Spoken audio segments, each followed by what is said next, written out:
Урматтуу мекендештер, кадырлуу мусулман бир туугандар, баарыңыздарга жараткан Алла Тааланын тынчтыгы, саламы, мээрими, ырайымы жана берекеси болсун. Алла Таалам баарыбызга берекелүү күндөрдү, берекелүү түндөрдү, нурлуу күндөрдү, нурлуу түндөрдү Алла Таалага шүгүр кыла турган, Аллага баш ийип жакындай турган түндөрдү, күндөрдү Аллахым баарыбызга насип кылсын. Жаман күндөрдөн, жаман түндөрдөн Алла Таалам сактасын. Жараткан Алладан дайыма жакшылыктан үмүт кылып, жакшылыктарды кылганга аракет кылалы. Жамандыктардан Алла Субханаху ва Тааладан паана тилеп, андан арылганга, андан узак болгонго аракет кылалы. Жашообуздун ар бир минута, секундасы өтө баалуу. Кечеги күн кайтып келбейт. Бүгүнкү өткөн күн кайтып келбейт. Ошон үчүн алымдар айтышкан, жашоо үч эле күн. Кече, бүгүн, эртең. Кече күн кетти, колдон чыгып кетти. Ким жакшы иш кылды, жаман иш кылды, бардыгы сакталды, кыямат күнү көрөбүз аны. Бүгүнкү күн, бүгүн азыр барбыз, Аллага шүгүр. Эртеңки күн бизге белгисиз. Эртеңки күн кимге ден соолук берилет, кимге оору берилет, кимге ырыскы берилет, кимге ырыскы азайтылат, кимге перзент, кимге жок, ким дүйнөдө бар, кимде жок. Аны Алла Таалам өзү чечет. Бизге караңгы. Бирок эң жакшы күн бүгүнкү күн деген. Барын кадырлайлы, барына шүгүр кылайлы. Ар бир минутабызды Аллага жакындаганга, ахиретибизди курганга, элге пайдалуу болуп жашаганга аракет кылайлы. Жамандыкты ойлобойлу. Жамандык менен күрөшөйлү. Жаман азгырыктар менен, жок, ал менен жашаган ал адам эмес ал. Жаман ой менен, кара ниет менен дайыма адамдардын зыянын ойлогон, адамдарга ушундай бир жамандыкты каалаган, жок туугандар, ал адам эмес. Курандын айтуусуна караганда ал шайтандын достору. Ал шайтандын достору. Ошон үчүн иншалла Алла Субханаху ва Таала Куранда бизди баарыбызды такыбалыкка чакырат. Сен арабсыңбы, араб эмессиңби, кыргызсыңбы, өзбек, казаксыңбы, оруссуңбу, ким болсоң дагы, улутуң ким, урууң ким, ал кызыктарбайт. Алланын алдында адам баласынын кадыр баркы, баасы заты менен эмес, улуту менен, урусу менен, теги менен эмес. Алланын алдында адам баласынын кадыр баркы такыбалык менен. Курани Карим түшүрдү, ушу такыбалуу жашоону орнотуш үчүн түшүрдү. Алиф лам мим заликал китаб ла райба фи худан лил муттакин. Алиф лам мим, бунун маанисин Алладан башка эч ким билбейт. Заликал китаб, бул китеп, улуу ыйык китеп, угуп алыңыз. Ла райба фи, Алладан түшкөнүнө эч кандай шек жок. Күмөн жок. Бул Алланын тарабынан түшүрүлгөн китеп. Худан лил муттакин. Уш такыбаларга мынакей жол көрсөтөт. Такыбаларга жол көрсөтөт. Бул хидаяттын китеби. Кур'ан хидаяттын китеби. Бирок кайсы адам пайдаланат? Кимде жашоосунда такыба болсо, жүрөгүндө такыба болсо, ошол бул Кур'андан толук пайдаланат. Пайгамбарыбыз Мухаммад алейхиссалам такыбалардын имамы. Алла Таалам Кур'ани Каримде бир дагы улут, урууга убада берген эмес. Чырайга, күчкө, байлык, бийликке убада берген эмес. Алла убада берген Кур'анда жашооңорду оңдоймун. Силердин даражаңарды көтөрөмүн. Ызыкыңарды берекелүү кыламын. Ойлобогон жерде жеткиремин. Жолуңарды ачамын, багыңарды ачамын. Мен өзүм жардам менен биргемин. Мен өзүм колдоймун. Мен өзү жакшы көрөмүн. Кийим, суроо, таква. Ахирет дагы таквалар үчүн. Бейиш дагы таквалар үчүн. Өткөнкү сабакта акырында ушундай токтодук эле. Васари'у иля магфирати мин раббикум ва джаннатин ардуха самават вал ард уиддат лил муттакин. Силер жарышкыла. Бири-бириңерден жарыша турган нерсени айтып коеюн дейт. Робуңардын, жаратуучуңардын кечиримдүүлүгүнө жарышкыласыздар. Кайсы амалдан Алла Таалам күнөөңөрдү кечирет, ошол амалдарда жарышкыла. Силер бири-бириңерге ошол амалдарда жардам бергиле. Күч сынаш кыла. Бири-бириңерден озо турган, аша турган амал мынакей. Намазга жарышкыла силер, Куран окуганга жарышкыла, зикир кылганга, дуа кылганга, убакытты бекер өткөрбөгөнгө, арам нерселерден сактанганга, Күнөөлөрдөн сактанганга, күнөөлөрдөн качканга жарыш кыласыздар.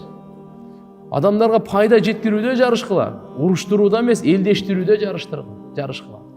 Бирөөнүн акысын жеп, андай эмес, бирөөгө жедиргенде жарыштыр кыла. Жарыш кыласыздар, жарыша тургандарды Алла Таалам айтып койгон Куранда. Кайсы жерде жарыш керек айтып койгон. Зулумдукта эмес, бирөөгө жамандык кылууда эмес, бирөөгө пайда жеткирүүдө жарыш кыла мынакей. Мынде Алла Таалам айтты, жана бейишке жарыш кыла. Силер дозокко жарышпагыла, Силер бейишке жарыш кыла.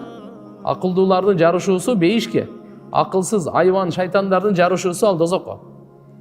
Силер алхамдулилlah Алла субханаху ва тааля бизди мусулман Аллага баш ийип жашоочу деп айткан бизди. Биз Аллага баш ийип жашайлы. Түндөсү дагы, күндүзү дагы, сөздө дагы, укканда дагы, акчада дагы, жашоодо дагы, жаштыкта дагы Аллага баш ийип жашайлы. Саммакум муслимин, силерди атады баш ийүүчүлөр деп. Бизди Алла субханаху ва тааля чоң сыймык менен кайрылып атат. Я юхаллазина аману, ыйман келтиргендер. Канча чоң сыймык бул. Мынакей бейишке жарышла, бейиштин туурасы жети жер жети асман, узуну Алладан башка эч ким билбейт. Бул даяр кылынган такваларга. Ушул жерден билдик, бейиш бар экен. Бейиш бул аалам жок болгондон кийин анан жаралат эмес. Дозок кийин жаралат эмес. Уиддат лил муттакин, уиддат эмне? Даяр кылынды. Готовый да алчы бейиш. Такваларга деп атат, такваларга деп. Ошон үчүн иншалла келиңиздер. Кур'ан-ы Каримдин Хужурат сүрөсүн «Инна акрамакум индаллахи аткакум». Ушул жерге келген элек, Кур'анда 114 сүрө бар. Мусулман адам Кур'ан окубаган күнү болбош керек. Мусулман адам Кур'анды жакшы көрбөгөн, Кур'анга убакыт бөлбөгөн, Кур'анды ачпаган күнү болбош керек. Мусулмандын жашоосу, тазалануусу, сыймыгы, жүзү, өмүрү дагы, өлүмү дагы Кур'ан менен болуш керек. Алла Тааланын акыркы китеби. Окуй турган китеп, окуганга лайыктуу, бир сөзү да жалган эмес. Аллаху акбар. Бир сөзү дагы апыртма, кошумча, алымча, жок. Алланын китеби, бул жаратуучунун китеби. Жаралган инсандын сөзү эмес, пайгамбардын токумасы эмес булчу. Чыгармасы эмес, периштелердики эмес даже. Жиндердики эмес бул.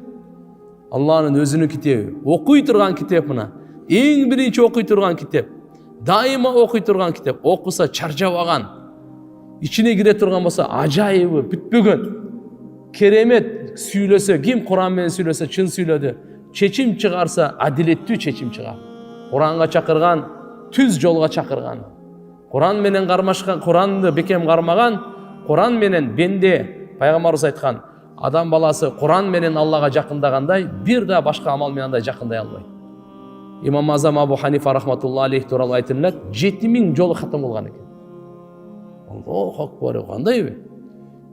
Эки рекеттечи. Аллаху акбар деп. Эки рекетте Кур'анды баштан аяр чейин окуган. Бир рекетте 15 пара, бир рекетте 15 пара. Кээ бир риваятта келет, бир рекетте 30 окуган дейт. Не деп айтасың буга? Кандай руханият? Каабада 4 киши тууралуу айтылат. Эки рекетте Кур'анды баштан аягына чейин окуган. Хазрет Усман ибн Аффан разияллаху анху. Усман ибн Аффан. Аллахумма салли ала Мухаммад. Саид ибн Жубайр разияллаху анху. Абу Ханифа рахматуллахи алейх. Да бирөөсү эсимден чыгып атат. Ушу кишилер Кур'ан-ы Каримди башынан аягына чейин эки рекетте Каабада окушат. Канча деген буларга? Кур'ан менен достошкон адамдар. Ошон үчүн туугандар, келиңиздер.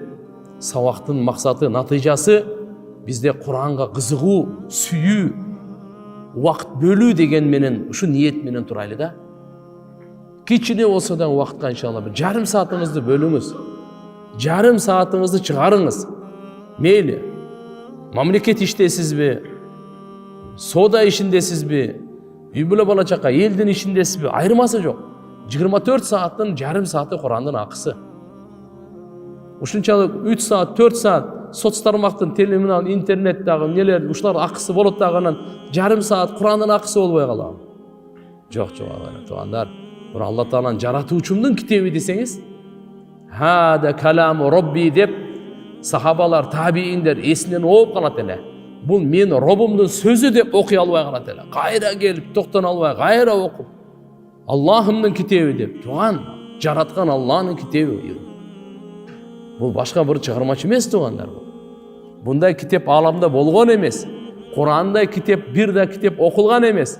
Kur'an'a kızmat kılınganday bir kitapke daha kızmat kılıngan emes. Tuğan alamdın tarihinde adamzattın başında. Kur'an'a kızmat kılınganday bir de kitapke kızmat kılıngan emes. Kur'an'a can bergendey bir daha kitapke can berilgen emes tuğan. Kur'an'a göz yaş akkanday bir de kitapke göz yaş akkan emes tuğan. Kur'an'a kalem kurçuganday bir de kitapke alganday kalem kurçugan emes. Kur'an'dan hazır kança degen tafsirlerini örtüp yok kısa dile tügөнгөн emes bunu koçu. Hadayiqu bahdata bahjatin degen. Hadayiqu zata bahjatin. Kur'an özü Arapça oşogo tafsir 3000 tom tafsir elestetsiniz. Bir ile Bismillahirrahmanirrahim çeşmeni önsü 5 tom. Fatiha'nıkı 25 tom. Siz elestetiniz. Emni degen. Çünkü biz Kur'an'da Gebirler aytat mesela üstürtten bir okup alıp men bir okup bitköm dep. Toksa anda emes. Kur'an içine girseniz ömür ötüp ketiş mümkün çıkpay kalışınız mümkün. Anık ele da bu Kur'an acayip bitbeyt bu. Kur'an'ın keremeti. Fatiha süreni Hazreti Ali radıyallahu anh aytpady mı? Fatiha süreni. Men жазган отура турган болсок 70 töөгө жүк болот dedi. Fatiha süreni 70 töөгө bir kitap emas. 70 tö. Her bir ayetine 10'dan tafsir yazıp 10 töөгө жүк kılat da her bir ayet. Şun üçün gelinizler inşallah okuganыбыз bilsek elhamdülillah jakşı. Biroq ösöylü. Az bolsa dagı Kur'an'a inşallah muhabbatыбыз össün, etikatыбыз össün. Tuğandar inşallah işenimimiz Kur'an'a össün. Kur'an menen nurlanabız. Kur'an menen gana. Kur'an'dı tuğan qarap turuңuz bir dağı ayatı, bir dağı sözü, bir dağı çekiti özgörбөйт kıyamat gününe çeyin. Allah Taalam özü saktayın dep koygan. Bu Kur'an bardığını özgörtөt. Kim Kur'an'a ihlas menen okusa sözsüz Allah Subhanahu wa Taala Kur'an'ın berekesinden anı tazalayt, arulayt. Allah Taalam anı sözsüz özgörtөt. Hareket kılabız inşallah. Kur'an'da ayatta turatın ki İnne akramakum indallahi atqakum. Çındığında sizlerden en urmattığınlar, şek gümönsüz en takvaңар. Allah'ın aldındağı adam balasının en urmattığısı, en kadır barqtığı, en takvalı. En takva kim? Peygamberimiz Muhammed Aleyhisselam. Demek Allah'ın aldığında en kadırlı kim? Peygamberimiz Muhammed Mustafa sallallahu aleyhi ve sellem. Tirmizi şerifte rivayet gelir. Abu Hurayra radıyallahu anhudan. Peygamber sallallahu aleyhi ve sellem aytat. Lemma halaqallahul cenne. Allah Teala kaçan bir işti jaratkanda. Kale li Cibril aleyhisselam idhab fandur ileyha. Allah Teala'nın bir işti jarattı. Cebrail periştege buyruk verdi. Bar. Qarap kelçi bir işti dedi. Fadahaba fanadara ileyha faqal. Ve izzetik la yesma'u biha ahad illa dakhalaha. Cebrail perişte qaradı beyiştin içindeki nimetlerin, rahatların, baktulukların bardığın qarap geldi kayra kayıp gelip aytdı. Allah Taala'ga ant işte ve izzetik. O jaratkan Allah sen izzatına ant. La yesma biha ahad. Birö dagı bu beyiştir olu uqpayt illa dakhalaha uqsa biroq söz kirip. Bunda çaytkanda kim gana beyişke turasa uşunday beyişti jaratıpsın bardığı girgisin qalay. Adam zattın bari beyişke girgende qalay. Kim uqsa. Fahaffaha bil makarih.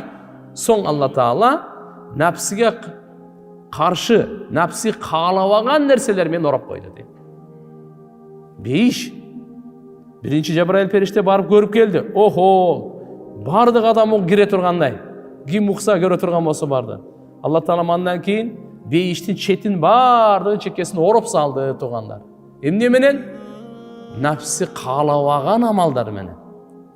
Nafsiga qarşı gelgen makarih dep koyat şunu. Summa qala idhab fandur ileyha. Orap durup ikinci iret Cebrail periştege buyruk verdi. Bar qarap kelçi dedi. Fanadara ilayha faqal, barıp qarap kelip aytып атат. Wa izzatik laqad khashitu an la yadkhulaha ahad. Allah senin izzatına ant içip aytayın. Men korktum bürö da girбей kalabı beyişke deydi. Nafsige jakpayt da.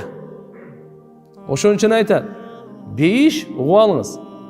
Nafsige jakpay turgan jol menen barasiz. Dozok jakşı ugup alыңыз. Nafsige jaga turgan jol menen barasiz.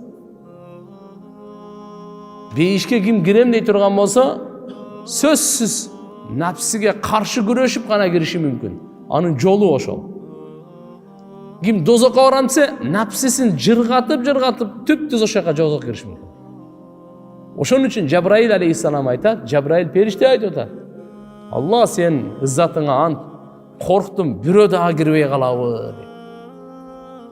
Velemma halakan nar, kaçan Allah dozoktu jaratkanda, qala li Cibril aleyhisselam idhab fandur ilayha, fadahaba fanadara ilayh.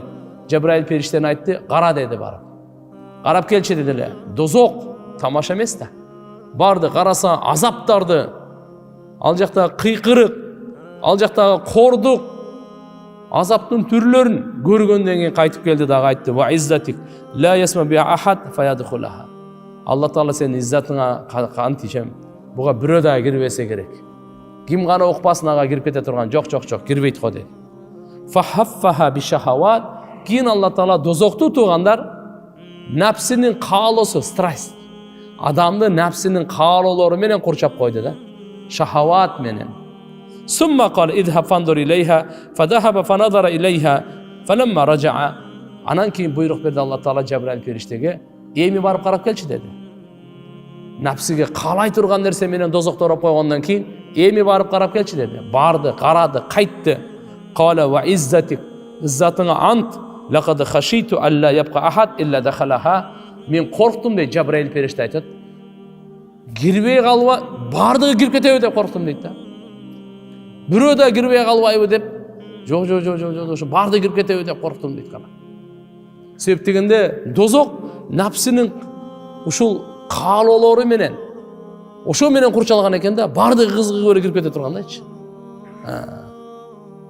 Peygamber sallallahu aleyhi ve sellem aytkan tuğandar, el cennetu aqrabu ilaykum ila ahadikum min shirakin na'lihi wan naru kadalik. Beyiş sizlerge deydi. Putuңардын, patinkеңердин боосу бар го, ошодон дагы жакыныраак. Annaru kazalik, dozok da oşonda öyle deydi. Uzak emes eken da. Beyişte al insan üçün, dozok dağı insan üçün. Allah subhanahu taala barızga beyişi nasip kılsın tuğandar. Dozoğundan saktasın. Tamaşa mes alacak.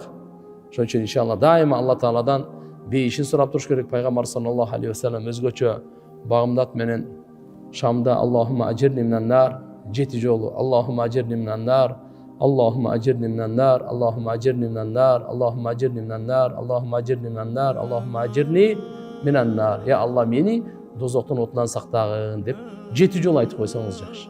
Bu sünnet tuğandar, Peygamberimiz dua kılgan, bağımdatta köptele vakt ketpeyt. Ya Allah meni dozoktan otundan sakta dep gene aytsa, inşallah Allah Taala anı dozoktan otundan saktayt degen. Bul jerde makarih, nafsiga jakpagan nerseler kандай dese, at-takalifi şer'iyya, şeriattagı amaldar eken. Adamdın balasının moyununa жүктөлгөн takalif, mukallafmiz biz, namaz, orozo, zeket, acılık misali. Bular oşol kimdin nafsisi buzuk bolsa oşoga oor kelet eken da. Nafsisi ıplas adamlar, ruhaniyatı karayıp kalgan, günöөгө malınıp kalgan, günöөнü jakşı көргөн. Oşolorgo bul oor kelet eken. Jakpayt eken bularga. Wa amma ala ashabi nufus tayyiba. Alemi biroq kimdin ruh taza bolsa, nafsisi taza bolsa, alarga fa inna ruhun wa rayhan. Alarga uşunday rahat, uşunday beypil, alarga wa lazzatihim fiha wa lazzatuhum fiha. Jana alarga uşunday lazzat. Allah Taala mınday deydi: "Wa innaha lakabiratun illa alal khashi'in alladine yadunnun annahum mulaqu rabbihim wa annahum ilayhi la yarji'un." Wa annahum ilayhi raji'un. Allah Taala aytат да, намазчы бұл оор дейді. Намаз шында өле оор туғанда. Бирок ким Алладан корксо, ага оор эмес. Ага жеңил намаз окуу. Ким Алладан коркпосо, кимдин жүрөгү бузук болсо, туган билип коюңуз, ага намаз өтө оор. Намаз окуу ага кыйын. Алла Таала айтат, Алладан корккон адамдарга намаз кыйын эмес. Алар кимдер? Хошиин. Алар жаратуучусуна жолукканга ишенгендер. Жана алар ага кайтып баруучулар. Демек ким жолукканга Алла Таалага эртеби кеч бизге ким өмүр берип атат? Ошого жолуга турган күн бар. Сизге бизге көз, акыл, баш, кашты ким берди? Жүрөк өпкө боорду. Ошого жолуга турган күн бар. Бизди бир тамчыдан, атанын белинен чыккан бир тамчыдан жараткан Алла менен жолуга турган күн бар. Ошонун алдына кайта турган, Алла берген акылга эсеп бере турган күн бар. Билип коюңуз, ибадатта биринчи намаздан эсеп бересиз, неъматтан биринчи ден соолуктан эсеп бересиз. Пайгамбар саллаллаху алейхи ва саллям айткан, эрте кыямат күнү ибадаттар боюнча эң мусулман адам биринчи эсеп китеби намаздан башталат. Намаздан биринчи эсеп. Алеми минан наим awwalu yus'alul abd anhu yawman qiyama minан наим.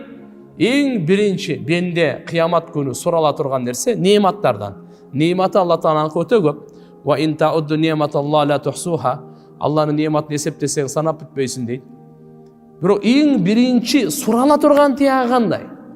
Десе ден соолук экен. Алла айтат экен, мен сага ден соолук бербедимби? Ушу суроо берилет. Ушуга жооп бер дейт. Мен сага ден соолук бердим, неъмат бердим, ушуга жооп бер. Экинчиси муздак суу экен. Муздак суу күн каты кысыганда кадырын билесиң да. Бизде да канча эмес го, мынау машалла ысык континенттерде охо муздак суу деген кандай. Азыр дагы кондиционерлер чыгып калбадыбы?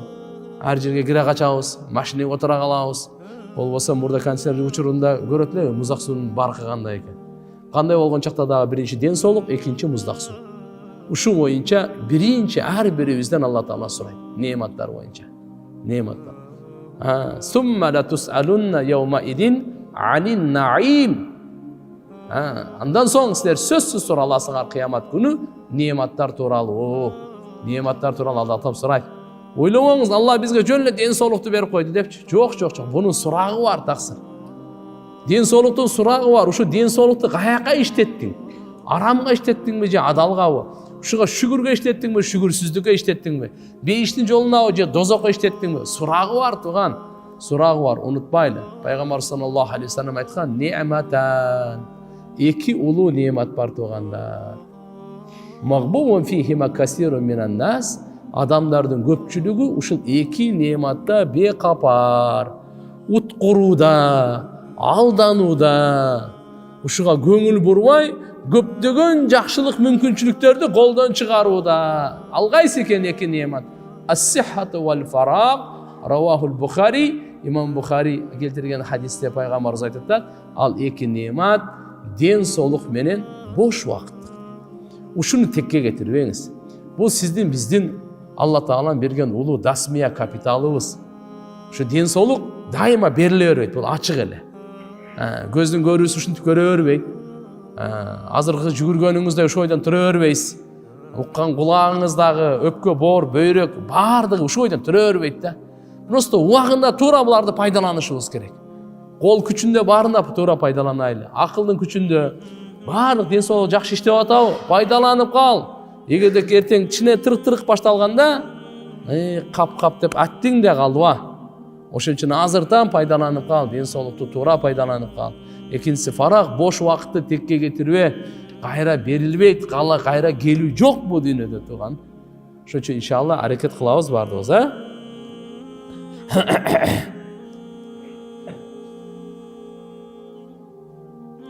Эми айтат? Мынакей напсинин кулдары болуп жашагандар, жалкоолор, алар намазды оор көрүшөт аларга. Кандай эле сараң адамга зекетти чыгаруу оор. Ага өтө кыйын. Ал эми ыймандууларга эч кандай кыйын эмес. Бирөөгө кайрымдуулук кылса, зекетин берсе, кайра кубанат, рахаттанат. Алхамдулилла, мен Алланын буйругун аткардым. мен bir musulman, bir adamdın kaçettin pütürdüm.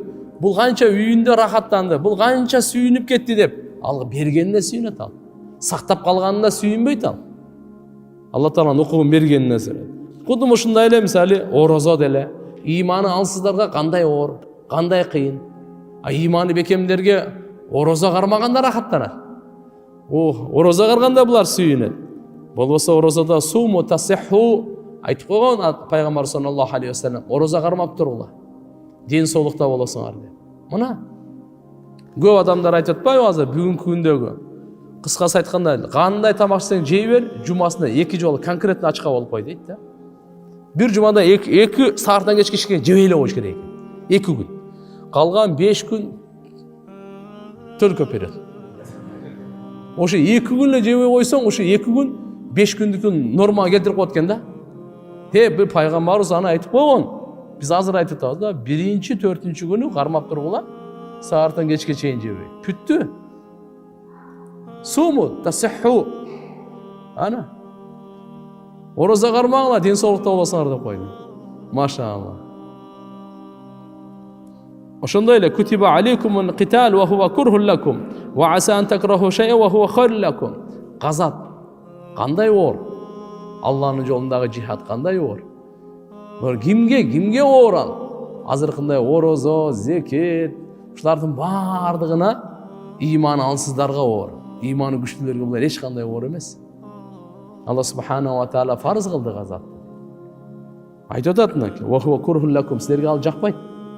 Nafsiga jakpayt.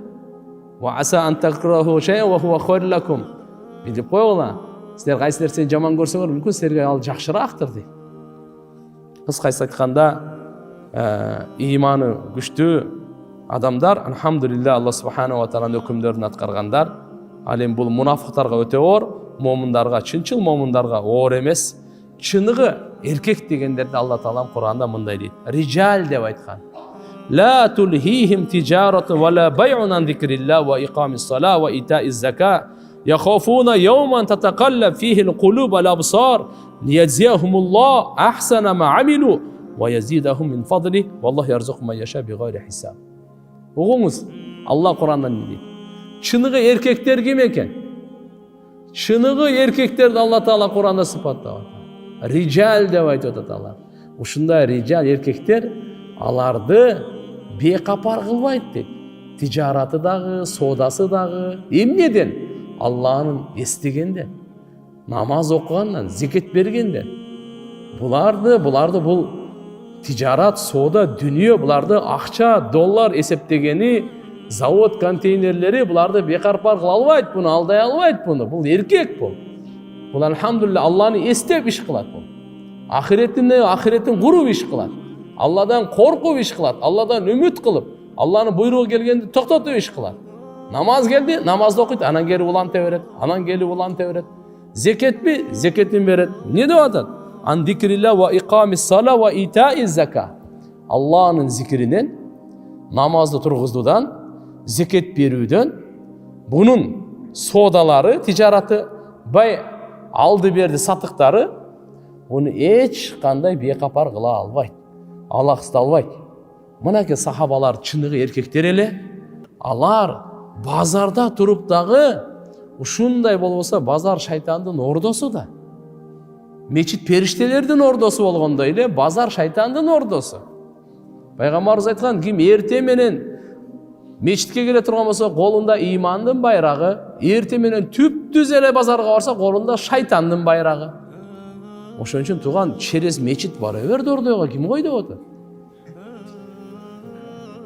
Жумушка баргыла, бирок через мечит кылыш керек болуп атат да. Мечитке кел дагы, мечиттин руханиятын, мечиттин дуасын, берекесин алып бар. Кайтып келатканда үйгө түп-түз эле өтүп кетпей, через мечит кел. Биз ушуну айтып атабыз тугандар, жумуш таштамай жок. Просто жолдун багыты бар го, кетип аткан багыт бар го, ошону через мечит кылып кой эле деп атабыз. Болду, башка эчтеке эмес. Жумушка кетип атканда мечиттен аркылуу, үйдөн meçitke, meçitten jumuşka, jumuştan meçitke, meçitten үйгө. Үйдөн каяка? Кумарканага? Жок. Каяка? Аракканага? Жок. Уурулукка? Жок. Каяка дагы? Тополоң ызычуга? Бизде анга убакыт дагы жок. Шайтан менен достошконго, отурганга, маектешкенге убакыт жок. Алхамдулилlah, периштенин чөйрөсүндө. Биринчи ошон үчүн иншалла карап алыңыз. Биздин жашообуз ушул болсун. Ошондой алхамдулилlah кандай болот? Биз мечиттеги нурду базарга алып барабыз. Мечиттеги нурду үйгө алып келебиз. Үйүбүздө дагы дин, базарда дагы дин. Пайгамбарыбыз бекер айткан жок да, базарга барып кимде ким ла илаха иллаллах вахтаху ла шарика ла лахул мулк ва лахул хамд юхи ва юмит биядихил хайр ва хува ала кулли шайин кадир деп айтса 1 миллион сооп берет. Көчөдө башка жерде айтсаңыз андай сооп берилбейт. Эмне үчүн базарда миллионго чыгып кетти бунун даражасы? Ал жер бекапар, ал жер шайтандын ордосу, ал жер жалган ант иче турган, бири-бирин алдай турган, көздү сактай албай турган, дүйнөгө кирип кетсе намазды унута турган, ахиретти унута турган, ушундай чөйрөдө дагы Аллахны эстесе, ага миллион сооп деди. Канча сооп? Миллион даража көтөрүлөт, миллион күнөөлөр кечирилет, бир кан сарай бейиштен берилет. Биздин устазыбыз Мавлана Назыр Рахман сахиб Муддазиллу айтат эле, ушул зикир бир жолу мечит эмеге базарга барып айтып койгонго бир эле жолу миллион эмес, чыкканга чейин канча айтса ар бирине миллиондон деген. Базардан чыкканга чейин. Бул только сөзсүз эле дордо эмес. Мына жерде дагы чоң Азия мол дегендер бар. Башка кандай базар болбосун, кандай чоң маркет болсун, бүгүнкү күндө кайсы тип менен салынсын айырмасы жок. Ошол жерге кирип ушу дуаны окуй турган болсоңуз, иншаалла бекапар кирбейсиз, бекапар чыкпайсыз. Аллахны эстеп киресиз, Аллахны эстеп чыгасыз, соопту алып кете бересиз. Соопту алып кете бересиз. Сизден аны эч ким тартып ала албайт. Периштелер жазып коет, кыямат күнү өз көзүңүз менен көрөсүз, өз окуйсуз, китебиңизди икра китабак, кафа би нафсика al-yawma alayka hasiba. Башка эч ким сиз менен шерик эмес. Өзүңүз окуп жыргайсыз. Фақрау китабия, фақрау, мен китебимди окугула деп бардыгына жар саласыз, андай күн келет. Узак эмес. Не деп атат мынаке? Rijal деп атат буларды. Демек чынык эркектер кандай экен? Мынандай биринчи сыфатын айтып атат. Аллаху акбар. Буларды Алла Тааланын зикиринен, намазды тургузуудан, зекет берүүдөн, содасы дагы, тижараты дагы, алды берди бардык. Производство дейсизби, дыйканчылыгын дейсизби, эмне деп ат койсоңуз дагы. Тижарат, бай, эко. Бул тижарат умумий, бай только сода садыка. Ушу экөө тең буну бекапар кыла албайт. Дагы булар коркот экен ушундай күндөн. Яхафуна яуман. Охо, татакаллабу фихи al-absar. Кулуб вал абсар. Жүрөктөр дагы, көздөр дагы тегеренип калганда, аңтарылып калганда, туган жөнөкөй күн эмес ал кыямат күнү. Ошол күндөн коркушат экен. Демек, буларды ошо сыпаты биринчи Аллахнын зикирин, Аллахны эстеп жүрөт экен, намазды вообще таштабайт экен, зекетти сараң болбой берип турат экен, жана кыямат күндө даярданып жашашат экен. Ушуларга эмне үчүн Алла субханаху ва таала кылган амалдарынан дагы жакшыраак соопту бериш үчүн. Жана ага ашыртып Алла Таалам дагы көбөйтүп бериш үчүн өзүнүн айкөлдүүлүгүнөн. Алла Таала ырыскыны кимге кааласа эсеби жок берет дейт. Мына ушулар туугандар чыныгы Алла Тааланын Кур'ан-ы Каримде эркек деп айткандар ушулар. Ушундан улам улумун бири-бирине дайыма осиятка келгенде таквалыкты айтышат эле. Бири-бирине осиятка келгенде таквалыкты айтат эле, тууган. Пайгамбарыбыздын хутбаларында таквалык, Кур'ан-ы Карим таквалык.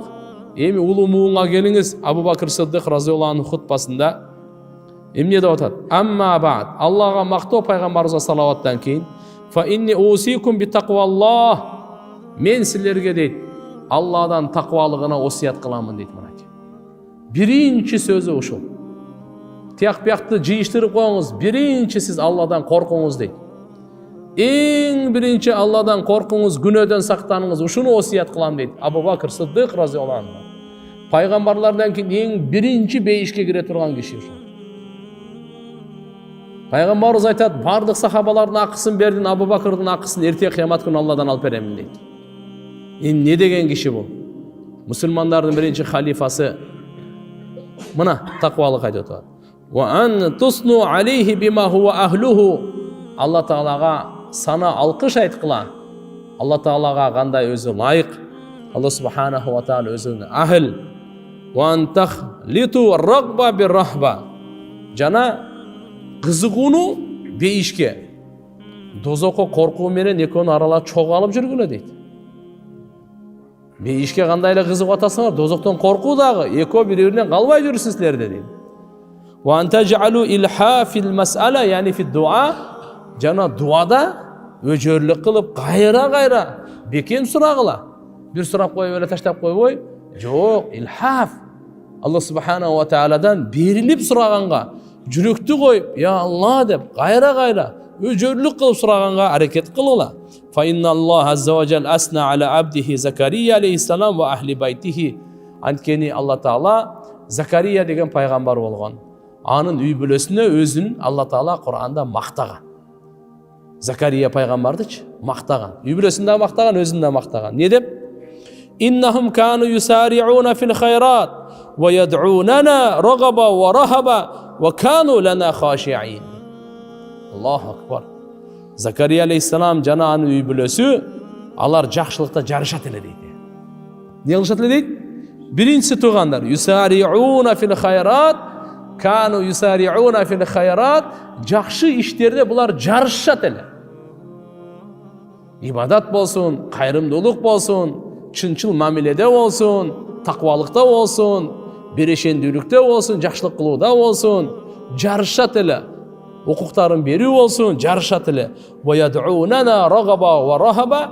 Can Allah Taala aytıtat, bizge gayrılat ele. Ragbat menen, rahbat menen. Ragba degeni kızıgıp ümit menen, rahba degeni korkup. Ekoten oluşu. Ümit menen korkuun ortasında iman. Tuğan iman, ümit menen korkuun ortasında. Allah'ın rayımından, beyişinden ümit bolsun. Allah'ın karından, dozoğundan korku olsun. Buna uşun atın iman deydi. Ekon ortasında. Bir жағын тарап алып, bir жағын таштап қойған болбой. Дуа қылғанда да ушундай. Алладың райымынан, бейішінен, Алла Субханаху ва Таала ишибизди оңынан чыгаргандан үміт менен, ошол эле кезде Аллахтын наразычылыгынан, карынан, дозогунан коркуу менен. Ва кану лана хашиин, жана алар коркуучулар эле, Алла Тааладан коркуучулар. Абу Бакр Сыддык разияллаху анху качан өлүм төшөгүндө болуп калганда, Умар разияллаху анхуну халифа кылып өзү шайлады. Кыска айтайын, пайгамбарыбыз Мухаммад алейхиссалам дүйнөдөн кайтып атканда, Абу Бакр Сыддык разияллаху анхуну өз үммөттөрүм, сахабаларым, мына мен дүйнө менен коштошуп атам, Абу Бакр силерге менин орун басарым, халифам болот деп дайындаган эмес. Бирок ишарат боюнча Кур'ан хадистерде пайгамбарыбыздан кийинки эң абзел үммөттөн ең улуусу, ең жакшысы Абу Бакр Сыддык разияллаху анху. Пайгамбарыбыз дүйнөдөн кете элегеле тирүү кезинде намазга окуп берсин Абу Бакр деп буйрганы, bundan башка көптөгөн хадистери ашыкчасы менен жетишти. Ошондой болсо дагы ачык айкын дайындап алгандан кийин, жалпы эл пайгамбарыбыз көз жумгандан кийин Абу Бакр Сыддык разияллаху анхуну общенародное избрание деп коет го орустар. Жалпы элдин ушундай менен тандоо менен шайланган. Бирок Абу Бакр Сыддык разияллаху дүйнөдөн кайтканда Умар разияллаху анху өзү эле дайындаган. Бизде шариятыбызда шайлоо дагы бар экен, дайындоо дагы бар экен. Экөө тең бар, жок эмес, дайындаган. Ошон үчүн чакырып келтирип анан айтканда, ооруп атканда уже дүйнөдөн кайтайын деп элгилер келе баштаганда, Умар халифатчылыкка сен дайын бол. Сен болосуң дегенде Умар айткан, халифатчылыкка менин кажетим жок деген. Мен халифа болбойм деген. Бул ушунчалык чоң жоопту. Эч кыямат күнү мен буга жооп бере албайм. Мен буга кажетим жок дегенде Абу Бакр айткан, Умар мен билемин, сен кажетиң жок. Бирок халифатчылыктын сага кажети бар деген да. Кыскасы айтканда, Умар разияллаху анху халифа кылып Абу Бакр дайындаган. Дайындагандагы биринчи сөз айткан, иттақилла я Умар. Эй Умар, такваны танда деди да. Корккун Алладан. Алладан коркуп укуктарын бергин. Бенделерден коркуп, бенделерден Алланын бенделеринин укуктарын дагы, Алла Субханаху ва Тааlanын бенделеринин укуктарын дагы эске алган. Зулумдук ошон үчүн айтылат, улуулардын сөзү Allah'ın hukuku boyunca bendelerden korkma. Bendelerden hukuktары boyunca Allah'dan korkun. Allah'ın hukuku boyunca hukukları көп Allah'ın adam balasından вообще korkma. Allah'ın nakısı o, oldu. Bırak insandın, adam balasının hukukları boyunca Allah'dan korkun deyip. Uşlarga bir aşa çağып, zulümdük kılып olmayın. Mınake birincisi olgan. Umar ibn Hattab razıyallahu anhu, Umar razıyallahu halife olup turganda balası Abdullah ibn Umar menmin degen. Umar razıyallahu anhu dünyadan qaytып atkanda 10 yıl başkarıp turdu, halife olup turdu. Ошондогу христиандардагы менмин деген поптор айтат эле. Умар дагы 2 жыл болгондо аламда христиан аттуу адам калмак эмес дейт. Да 2 жыл халифа болуп турганда бир да яхуди, бир да насарани аламда калмак эмес дейт. Бул Умар Фарук акыйкат менен жалганды ажырата турган, Курандын канча деген өкүмдөрү Умар разıyallahu anh сунушуна түшүрүлгөн. Жөнөкөй эмес эле бул. Жөнөкөй. Пайгамбарыбыз айткан, Умар кайсы кокту да басса, шайтан ал кокту да баспайт. Ал кокту да баспайт деген. Шайтан баспайт деген, шайтан чочулап жүрөт ошо. Мынанки Умар разıyallahu anh кандай болгон тууганда. Ушу дүйнөдөн кайтып атканда туугандар жалпы элге таштап койгон жок. Өзү бирөөнү дайындаган жок. Кеңеш түзүп кетти. İslam dininde жалпы элдин шайлоосу дагы бар. Падышаны бирөөнү дайындап коюусу дагы бар. Кеңеш кылып жумхурият деп коет. Кыргыз жумхурияты. Жумхур деп көпчүлүктү айтат. Кеңеш кылып анан кийин алхамдулилlah 6 кишини чечип кеткен. Ошо 6 арасында сахабаларды менмин деген 6. Hazret Osman da, Hazret Ali da razıyallahu anh. Бирок өзүнүн баласы деле ошо 6-нын катарына кирет эле. 6-дон кем эмес эле. Ашып кетпесе дагы.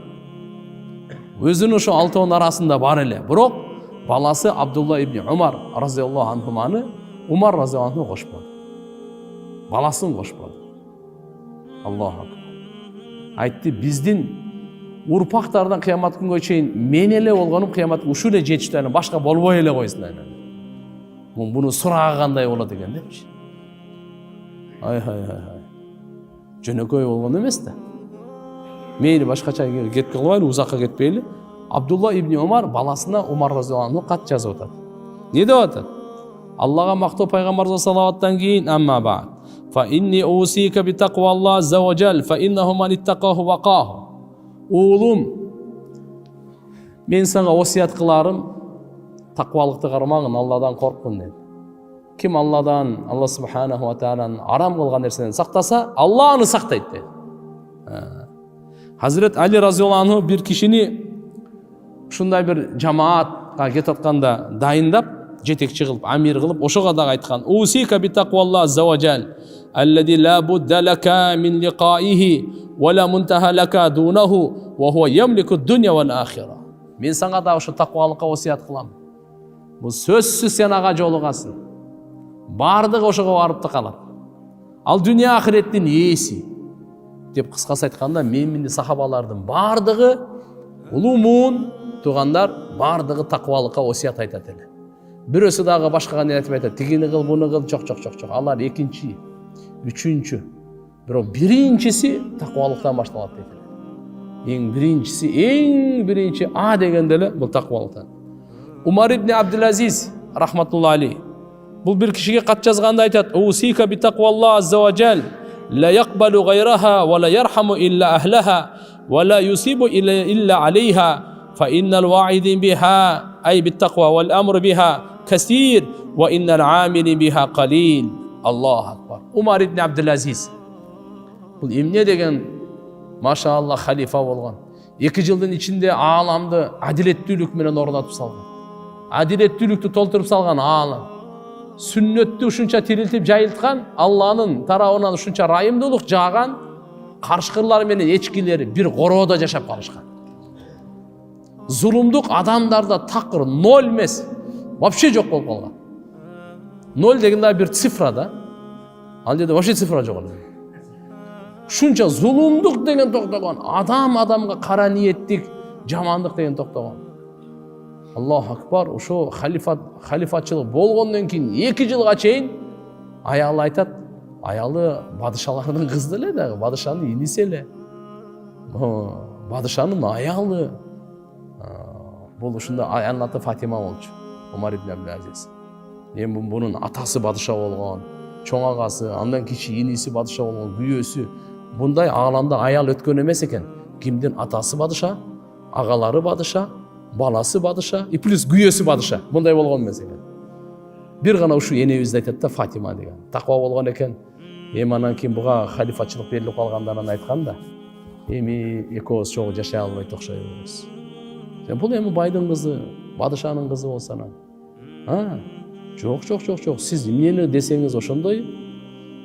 Андай болсо мен бардык байлыгы бюджетке апарып таштап кой деген да. Байтылмалга. Канча байлыгы бар. Жаны танда, жемени танда. Все, проблема жок. Алып барып туруп, бюджетке киргизип болгон. Умар разияллаху, Умар ибн Абдул-Азиз деген ошо болгон. Бул киши ошо 2 жыл бою төшөккө жаткан эмес экен. Төшөккө жаткан эмес дегени кечинде жай намаздын үстүндө уктаган экен. Уктаса дагы, турса дагы ушундан жаманамады. Ушунча ыйлап, ушунча дуа кылып, Алла Таала ушунун бир адилеттүү падышанын себебинен, ушунун дуасынан, ушунун адилеттүүлүгүнөн, ушундай ырайымдуулугунан, Алла менен байланышы күчтүүлүктөн Алла 2 жылдын арасында ааламды зулумдуктан тазалап салган. Мейли. Ушул эмне деп атат? Ушу бир кишиге кат жазып атат өзүнүн ишчилериненчи. Эмне деп атат? Усика би тaqvallah. Биринчи таквалыкты осият кылам.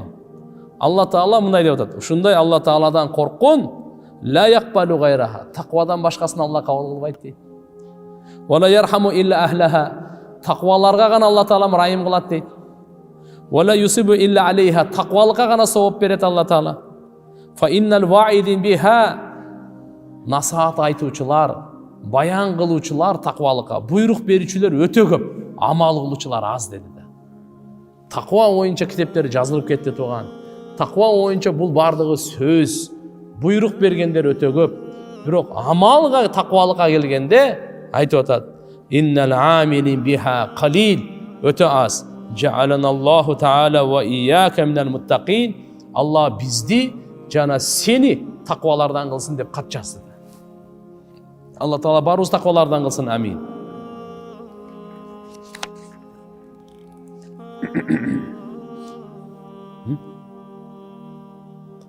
Вакыт болуп калды. Аллаху акбар. Мейли. Эне кыскартайын анда. Эми инсан да кээде Алла Тааланын өкүмдөрүнүн бир өкүмүнө каршы чыгып калса, же тыйган нерсесин аткарып алса, же таквалыкты бекем кармай албай калса, эмне кылыш керек десе, сразу тобага шашылыш керек. Алла Тааладан кечирим сураш керек.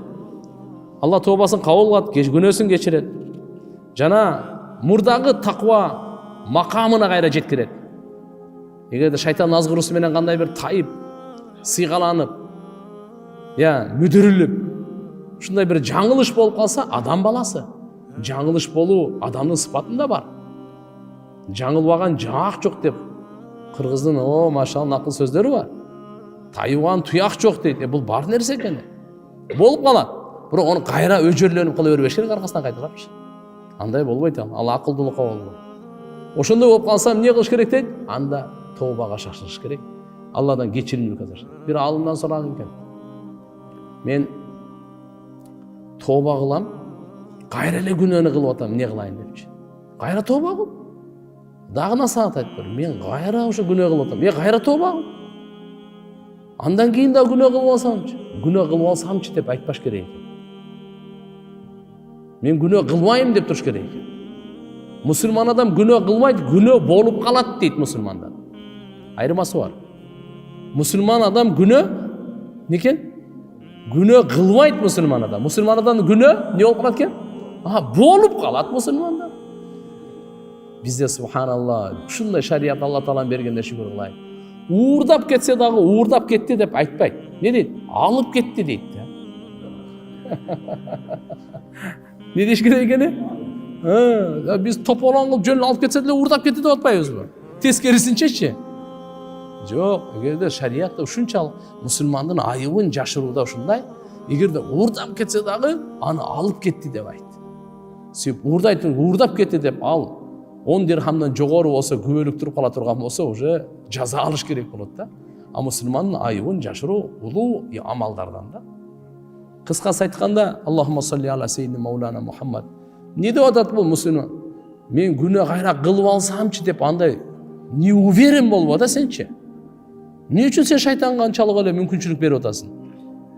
Сени шайтандан эмес, Алладан корксоң, не шайтанды дагы мен алгырып койсочу, же Алла сактап койсочу. Мына жагы дагы бар да. Шайтан азгырып койсочу деп эле корко бербей, Алла сактап койсочу. Бул башка нерсе. Ошон үчүн иншалла күнөө кылбайм деп жүрөктөн кескин түрдө чечим чыгарыш керек. Мен күнөө кылбайм болуп бүттү деп. Анан кокусу болуп калса, кайра тоба. Кайра Алладан кечирим, кайра шерменде. Я Алла, ушу бекер кылдым, дагы адашып калдым, кечирим. Анан дагы тиги киши дагы күнөө кылат экен. Дагы эмне кылам? Не тоба кылам? Дагы болгу тоба кыл. Качанга чейин? Өлгөнгө чейин? Тобаны качанга чейин келе? Шайтан бекер отурбайт ал. Шайтандан өлөт. Ошон үчүн иншалла Алла субхана эгерде чын жүрөктөн тоба кылган болсочу, ал күнөөнү кылбагандай деп Алла жаздырат экен периштелергечи. Все, буда күнөө жок, вообще унут кыла деди. Тияктан китебинен дагы өчүртөт экен, мээсинен дагы өчүртөт экен. Бүттү, давай. Эгерде чын тоба болсо, бүттү. Мурунку эсте жок эчтеке. Аллаху акбар. Сен көрдүңбү? Жок, мен көрдүм, жок. Төө көрдүңбү? Жок. Бе көрдүңбү? Жок. Бирок чын тоба болсо, Алланын мээримин кара. Алла менен ар кимибиздин мамиле. Мен мамилем Алла менен. Сиздики Алла менен. Ар бир эркек, аял Алла менен мамилеси. Ошон үчүн иншалла ушундай чын тобанын аты таубатан насуха дейт. Не дейт? Алла Таала чакырган: "Я юхалладина аману, я юхалладина аману. Тубу илаллахи таубатан насуха." Эй имандуулар. Алла Таала бизге кайрылып атат. Тоба кылгыла. Алла Таала кайткыла. Арам нерсени таштагыла. Ушундай тоба насуха. Аллах сизге өмүр бою насаат берип кое турган. Бүттү. Ал кандай тобатан насуха, кандай десе, уламалар ар кандай тафсирлерде айткан. Хасан Басри рахматуллахи алейхи айтат: "Жакшы көргөн күнөөңү жек көр, ушу тобатан насуха." Эгерде ушу жакшы көргөн күнөөңү жек көрүп калсаң, бүттү, сен тобаң Алланын алдында тобатан насуха. Кыйбатты жакшы көрөт элең, текеберликти жакшы көрөт элең, көрө албастыкты жакшы көрөт элең, уурулукту, аракты, кумарды, зынаны жакшы көрөт элең, ошону ушунчалык жек көрүп калдың, болду, сен тобаң насуха. Ачан кийин эске келип калса, даро истигфар кылат дейт. Ва ида закараху фастагфара. Кеде эстеп кала турган болсо, даро анда не кылат экен? Истигфар кылат, истигфар.